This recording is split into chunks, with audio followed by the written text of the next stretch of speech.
Well, hello everyone, it's Julian from BD Cosmos, and I have returned to talk about our top 10 books to subscribe to for the month of September.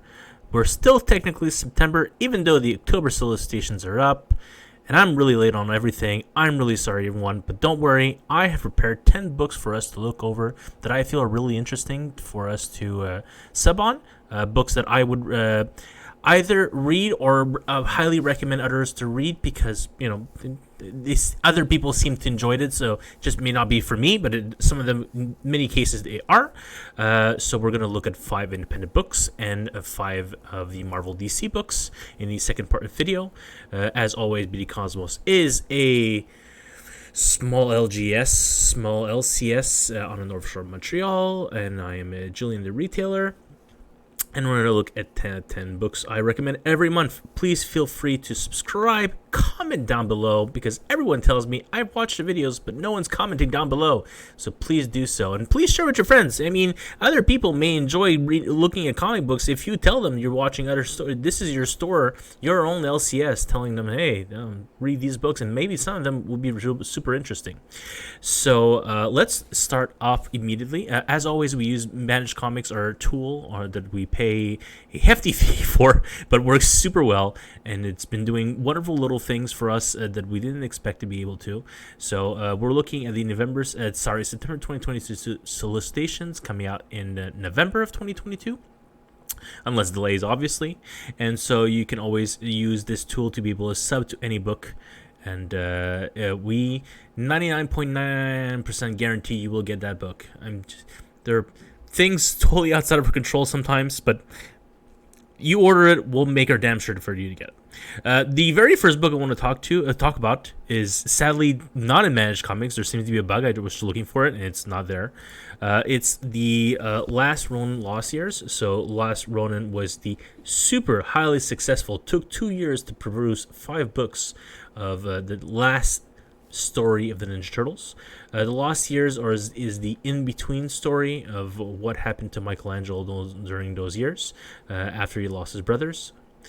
And so I don't know if it's I think it's a one-shot. I'm not entirely sure about that, if it's another miniseries or a one-shot, but it's not priced to be a one-shot. I feel it would be a little bit more expensive if it was. But it's probably a 40-pager, and it feels like to be a one-shot for like the many years of Michelangelo after losing his brothers. If you really enjoyed Last Ronin, which many people did, it was one of our best-selling single issues for all those years. So many reprints, and the trade paperback, the hardcover edition, I'm almost sold out. I got a whole case of it. I very rarely get a full case of traits. Usually I get like a third or a quarter, and but I got a full case of that one, and I think I'm down to 1 or 2 copies left. So that's just how much Last Ronin did well for everyone. It's a fantastic story. So The Lost Years is a one-shot, and I hopefully by the time you guys watch this video, the bug will be fixed and you'll be able to type into Managed Comics. Next up, a book that I fell in love with the concept, but not by reading the description, by what I'm going to show you next. So Two Graves is a story from Image Comics, and honestly, the description really does nothing for me. The cover did something for me. That was interesting, right? But then I started reading the actual story. So you get a few pages here, and we'll just read it together, right? It's a few pages, but it's interesting enough for me that at that point, I was subbing to it, and I was ordering a ton of it. I think there's definitely either speculation potential for something that gets optioned for TV, or just a really good story to begin with. So, the 2 characters. What the hell are you talking about? Come on, John. You remember Amina Maria? You remember you buried her 3 years ago? I assume that's why you came back to a shithole every year, but honestly, I'm not very interested in your reasons. And we've got this other character, and he stops really fast. And then we've got this hell-like character over here. What the fuck are you? Don't worry about it. You won't have time. And she slams his face to the window. And then the ephemeral character just grabs his head through the window of the door, and she smiles. I don't want anyone to find him. No one will. The earth is deep enough to shelter anything. Was Anna Maria religious? How? I didn't do anything for her. What happens if I didn't do something? I'll drive. I shouldn't be talking. Taking her anywhere. But she won't live long enough for it to matter. That's the only one, Amelia. I don't do this for sport. Sure. Then where are we going to next? Hunting. So yeah, just these 3 pages was enough for me. It's like, well, this is interesting. What is happening here? Why is she going to die soon enough? So it's just it. I was sold by these 3 pages, and so if you are interested, I'm not subbed. Yeah, bang. This is how you sub on Manage Comics. And if you're not interested, feel free to pick up a pre-order a single copy of issue number 1 and look it up. I think it looks great. Next up, Once Upon a Time at the End of the World. It's Jason Aaron. He writes a lot of good stuff. Avengers, Thor, War of the Realms was really good.